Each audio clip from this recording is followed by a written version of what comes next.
الرحیم بسم اللہ الرحمن الرحیم صلو علی الحبیب صلو علی الحبیب صلی اللہ تعالی علیہ وسلم۔ جنت و دوزخ میں لے جانے والے اسباب۔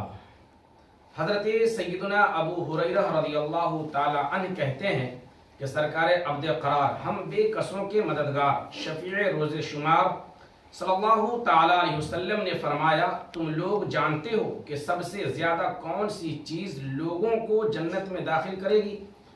سنو، وہ یہ ہے کہ اللہ عز و جل سے ڈرنا اور اچھے اخلاق۔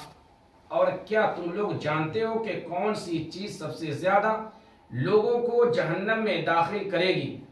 وہ یہ ہے منہ اور شرمگاہ، ہر وقت فضول بک بک کرنے والوں اور شہوت سے مغلوب ہو کر تاک جھانک کرنے والوں کے لیے حدیث بالا میں عبرت ہی عبرت ہے۔ خوش اخلاق اسلامی بھائیوں اور بہنوں کے لیے جنت کی بشارت۔ حسن اخلاق جنت میں لے جائے گا۔ امیر المؤمنین حضرت مولا علی کرم اللہ وجہ الکریم نے فرمایا، تم لوگ اچھے اخلاق کو لازم پکڑ لو کیونکہ یہ یقیناً جنت میں لے جائے گا۔ بد اخلاق بحکم حدیث بدبخت و بد نصیب ہے، چنانچہ بد اخلاق بدبخت ہے۔ تاجدار مدینہ سرور سینہ صلی اللہ تعالی علیہ وسلم کی خدمت بابرکت میں عرض کیا گیا، یا رسول اللہ صلی اللہ تعالی علیہ وسلم بدبختی کیا ہے؟ آپ صلی اللہ علیہ وسلم نے ارشاد فرمایا، بد اخلاقی۔ بد اخلاقی کی عادت نکالنے کی بھرپور کوشش کیجئے کہ یہ اتنی زبردست نحوست ہے کہ اس سے نیک اعمال تباہ و برباد ہو جاتے ہیں۔ بد اخلاقی سے نیکیاں تباہ ہو جاتی ہے۔ سرکار مدینہ صلی اللہ تعالی علیہ وسلم نے ارشاد فرمایا، بد اخلاقی عمل کو اس طرح خراب برباد کر دیتی ہے جیسے سرکہ شہد کو خراب کر دیتا ہے۔ سیاہ فام بزرگ حضرت سیدنا علی بن موسیٰ رحمۃ اللہ تعالی علیہ اپنے زمانے کے زبردست ولی اللہ تھے۔ چہرہ مبارک کا رنگ سیاہ تھا۔ نیشا پور میں آپ کے گھر کے سامنے ایک حمام تھا۔ جب آپ حمام میں جاتے تو احتراماً مالک حمام کو خالی کرا دیا کرتا تھا، کیونکہ پہلے زمانے میں بڑے بڑے حمام ہوا کرتے تھے اور ایک ہی حمام میں بیک وقت کئی آدمی غسل کیا کرتے تھے۔ ایک روز جب آپ حسب معمول حمام میں تشریف لے گئے تو حمامی کی غفلت سے ایک کسان وہاں رہ گیا تھا۔ اس نے جب ان کو دیکھا تو سمجھا کہ یہ شخص حمام کے خدمتگاروں میں سے کوئی ہے، لہٰذا اس نے تو حکم صادر کرنا شروع کر دیا۔ کہنے لگا کہ اٹھ اور پانی لا۔ آپ نے پانی لا کر رکھ دیا۔ پھر اس نے کہا ملنے کے لیے مٹی لا۔ آپ نے لا کر دے دی۔ اسی طرح آپ اس کے کام کرتے رہے۔ جب حمامی آیا اور اس نے کسان کی آواز سنی، معاملہ سمجھ گیا اور مارے شرم کے حمام سے بھاگ گیا کہ اب اللہ کے ولی کے سامنے کس منہ سے جاؤں گا۔ جب آپ حمام سے باہر آئے تو آپ نے لوگوں سے فرمایا کہ حمامی کو رد کو، اس میں ایسی شرمندگی کی بھی کیا بات ہے؟ اس غریب کا کیا قصور ہے؟ پھر عاجزی کے طور پر فرمایا، خطا تو اس شخص کی ہے جس نے فرزند کے نطفہ کو ایک سیاہ فام کنیز کے رحم میں ڈالا۔ مطلب یہ کہ چونکہ میری ماں کالی تھی اور اس سبب سے میرا رنگ بھی کالا ہے۔ یہ بات آپ نے عاجزی کے طور پر فرمائی تھی اور عاجزی ہی میں تو بزرگی پوشیدہ ہے۔ پرہیزگار عورت بد اخلاقی کی وجہ سے جہنمی قرار دی گئی۔ حضرت سیدنا ابو ہریرہ رضی اللہ تعالی عنہ سے روایت ہے کہ ایک شخص نے عرض کیا، یا رسول اللہ صلی اللہ تعالی علیہ وسلم، فلانی عورت کے متعلق ذکر کیا جاتا ہے کہ نماز و روزہ و صدقہ کثرت سے کرتی ہے، مگر یہ بات بھی ہے کہ وہ اپنی زبان سے پڑوسیوں کو تکلیف بھی پہنچاتی ہے۔ فرمایا وہ جہنم میں ہے۔ انہوں نے عرض کیا کہ یا رسول اللہ صلی اللہ تعالی وسلم، فلانی عورت کی نسبت ذکر کیا جاتا ہے کہ اس کے روزہ نماز صدقہ میں کمی ہے، یعنی نوافل میں وہ پینسر کے ٹکڑے صدقہ کرتی ہے اور اپنی زبان سے پڑوسیوں کو ایذا نہیں دیتی۔ فرمایا وہ جنت میں ہے۔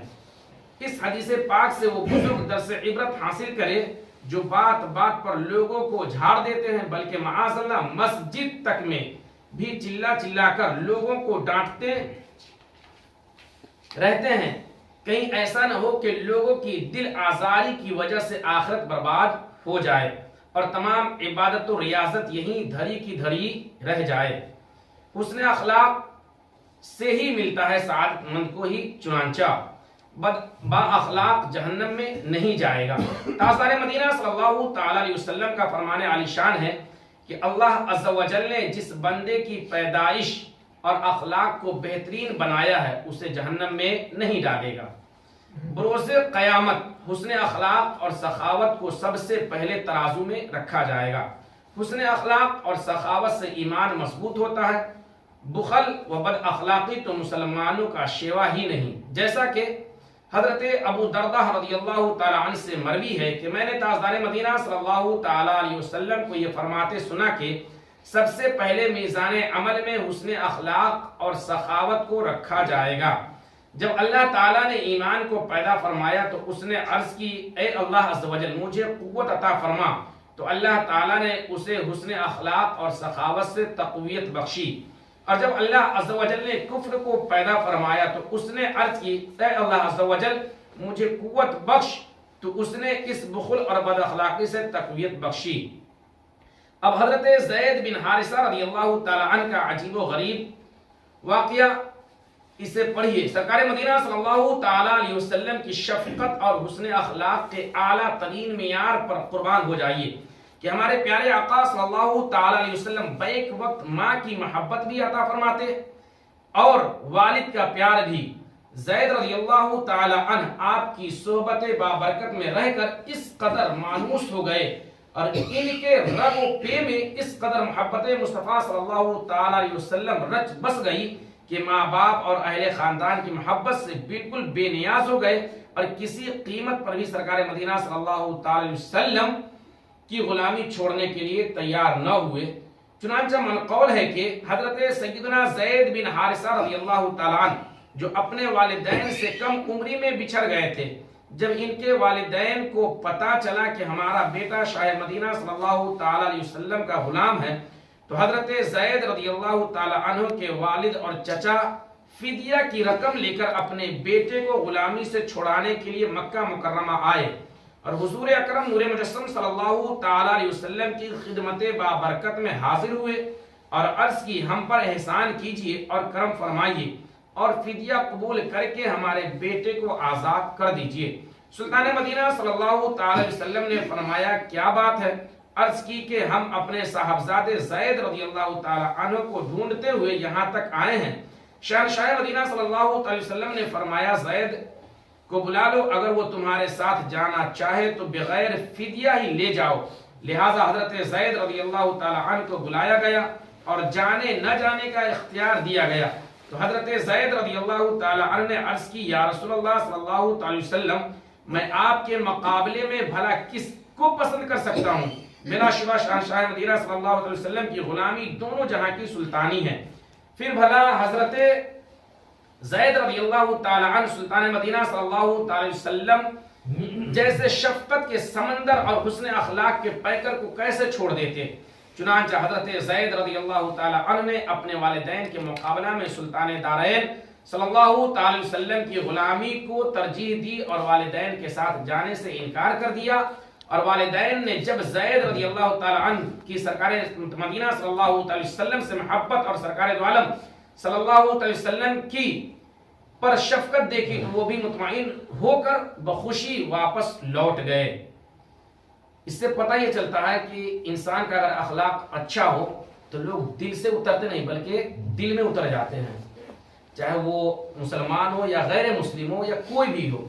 تو ہم انسانوں کو چاہیے، ہم مسلمانوں کو خاص کر یہ چاہیے کہ ہم اپنا اخلاق بہتر کریں، اچھا کریں، چاہے وہ چھوٹے کے ساتھ ہو، بڑے کے ساتھ ہو، بزرگوں کے ساتھ ہو، چاہے جس کے ساتھ بھی ہو، چاہے وہ بہن ہو، بھائی ہو، ماں ہو، باپ، کسی کے ساتھ بھی اپنا اخلاق بہتر رکھے، اچھا رکھے۔ اللہ تبارک و تعالیٰ تمام لوگوں کو صحیح سلامت رکھے، خوش رکھے، آباد رکھے۔ اللهم آمين۔ بسم الله الرحمن الرحيم۔ اللهم ربنا تقبل منا انك انت السميع العليم عليم وتب علينا إنك أنت التواب الرحيم. آمين. اللهم أنت السلام ومنك السلام وإليك يرجع السلام. حينا ربنا بالسلام ودخلنا الجنة دار السلام. تبارك ربنا وتعالى يا ذا الجلال والإكرام. کلمہ کار سازا بندہ نوازا بارے اللہ مولا تبارک و تعالی ہم سب گنہگار ہیں، سیاہکار ہیں، بدکار ہیں، خطاکار ہیں. بارے اللہ مولا تبارک و تعالی ہم تمام لوگوں کے گناہ صغائر گناہ کبائر کو معاف فرما.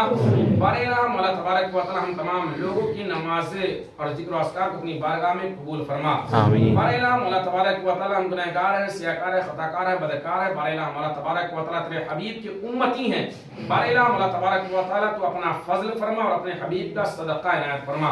بارے اللہ مولا تبارک و تعالی ہم تمام لوگوں کو نماز پنجگانہ پڑھنے کی توفیق و رفیق عطا فرما.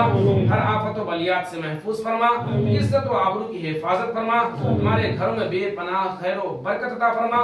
بارے اللہ مولا تبارک و تعالی ہم تمام لوگوں کو اہدنا الصراط المستقیم پر چلنے والا بنا. آمین. وصلی اللہ تعالی علی خیر خلقہ ونور عرش محمد وعلی آلہ وصحبہ والبیت والذریات اجمعین برحمتک یا ارحم الراحمین.